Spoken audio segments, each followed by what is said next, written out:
अस्सलाम वालेकुम dear students. आज हम टॉपिक सेकंड डिस्कस करेंगे इस चैप्टर का, that is laws of chemical combinations. There are 3 important laws of chemical combinations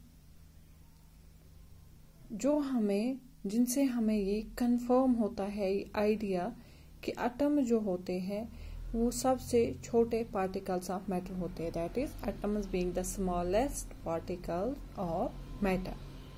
now what are the 3 laws? क्या क्या होते हैं वो 3 लॉज ऑफ केमिकल कॉम्बिनेशन?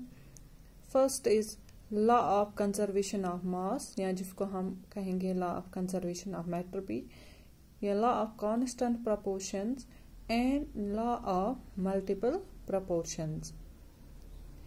ये जो लॉज होते हैं, these 3 laws, that is the laws of chemical combination, ये एक्सपेरिमेंटल लॉज होते हैं। What do you mean by experimental laws? Experimental laws इसलिए इनको कहते हैं क्योंकि इनको साइंटिस्ट्स ने फॉर्मुलेट किया था after performing a large number of experiments involving different types of chemical reactions. इनको हम इसलिए एक्सपेरिमेंटल बोलते हैं क्योंकि ये जो लॉज दिए थे साइंटिस्ट्स ने, उन्होंने पहले क्या किए थे, उन्होंने बहुत सारे एक्सपेरिमेंट्स किए थे, ठीक है। तो उन एक्सपेरिमेंट्स में उन्होंने डिफरेंट तरह की केमिकल रिएक्शंस भी की। अब इन एक्सपेरिमेंटल लॉज से हमें ये आइडिया कंफर्म होता है कि ये जो एटम्स होते हैं that are the smallest particles of matter. In fact हम ये भी बोल सकते हैं कि ये जो लॉज ऑफ केमिकल कॉम्बिनेशन है, इन्होंने एक सिग्निफिकेंट रोल अदा किया किसमें, in the development of Dalton's atomic theory of matter. इसके बाद हमें पढ़ना है Dalton's atomic theory of matter. तो जब हम वो पढ़ेंगे, यहाँ पे हम ये बताते हैं कि ये जो लॉज है इन्होंने एक बहुत ही अहम रोल अदा किया उस थ्योरी को डेवलप करने में, ठीक है। तो यहाँ पे हमें ऑलरेडी ओनली 2 लॉज डिस्कस करने हैं, that is law of conservation of mass and law of constant proportions. और ये जो लॉ ऑफ मल्टीपल प्रोपोर्शंस है वो हमें हायर क्लासेस में डिस्कस करना है। First of all we will take law of conservation of mass. पहले हम डिस्कस करेंगे क्या होता है law of conservation of mass. 18th century में क्या हुआ था, ये जो साइंटिस्ट्स थे, साइंटिस्ट्स ने 18th सेंचुरी के साइंटिस्ट्स जो हैं उन्होंने परफॉर्म किया, उन्होंने केमिकल रिएक्शंस की, ठीक है। लेकिन उन्होंने केमिकल रिएक्शंस की किसमें, क्लोज्ड कंटेनर में। और उन्होंने क्या देखा कि जब उन्होंने क्लोज्ड कंटेनर में केमिकल रिएक्शंस परफॉर्म की तो उन्होंने देखा कि इनमें कोई चेंज ऑफ मास नहीं होता है।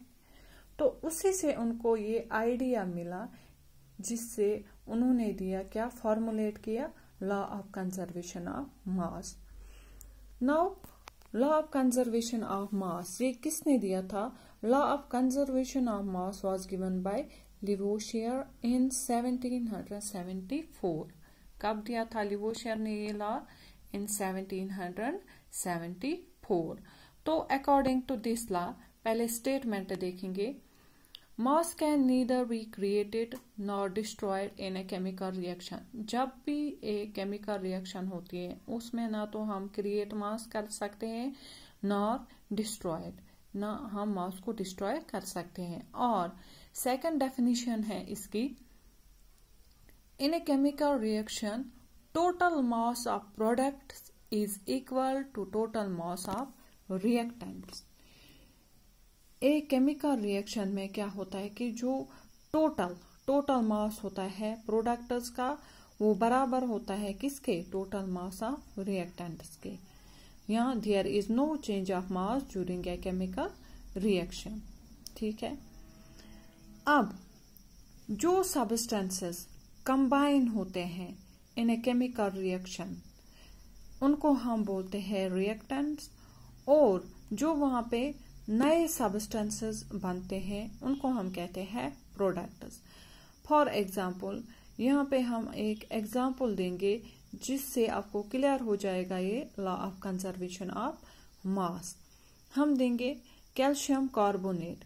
व्हेन कैल्शियम कार्बोनेट डिकम्पोजेज, ठीक है, जब इसको हीट देंगे डिकम्पोज हो जाएगा तो वहां पे हमें क्या मिलेगा, calcium oxide plus carbon dioxide, ठीक है। एक्सपेरिमेंटली ये देखा गया कि यहाँ पे हमने लिए थे 100 grams of calcium carbonate. Calcium carbonate 100 grams लिए थे और जब हमने हीट दी उनको तो वहां पे हमें मिले 56 gram of calcium oxide plus 44 grams of carbon dioxide. तो दिस कैल्शियम कार्बोनेट, ठीक है ना, ये यहाँ पे रिएक्टेंट है और ये जो दो यहाँ पे न्यू सब्सटेंसेस बने ये क्या है, प्रोडक्ट्स। तो टोटल मास देखेंगे calcium carbonate that is reactants का क्या था इनिशियली 100 ग्राम्स, और जो हमें न्यू प्रोडक्ट्स यहाँ पे बने, न्यू सब्सटेंसेस बने यहाँ पे प्रोडक्ट्स, तो वो भी कितने थे 56 plus 44 is equal to 100 grams. तो अगर हम देखेंगे total reactant, total mass of reactant is equal total mass of products.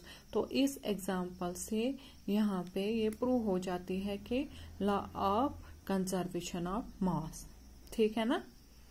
तो इस एग्जांपल से हम प्रूव कर सकते हैं law of conservation of mass. Now इसके साथ एक एक्सपेरिमेंट भी है जिससे हम वेरीफाई कर सकते हैं लॉ ऑफ कंजर्वेशन ऑफ मास। वो इंशाल्लाह मैं आपको नेक्स्ट लेक्चर में एक्सप्लेन करूंगी। तो यहाँ तक आपको समझ आया क्या होता है law of conservation of mass. Law of conservation of मास की डेफिनेशन मैं ऑलरेडी आपको बता चुकी हूँ, उसके साथ साथ उसकी एग्जांपल भी मैंने आपको दी। Thank you.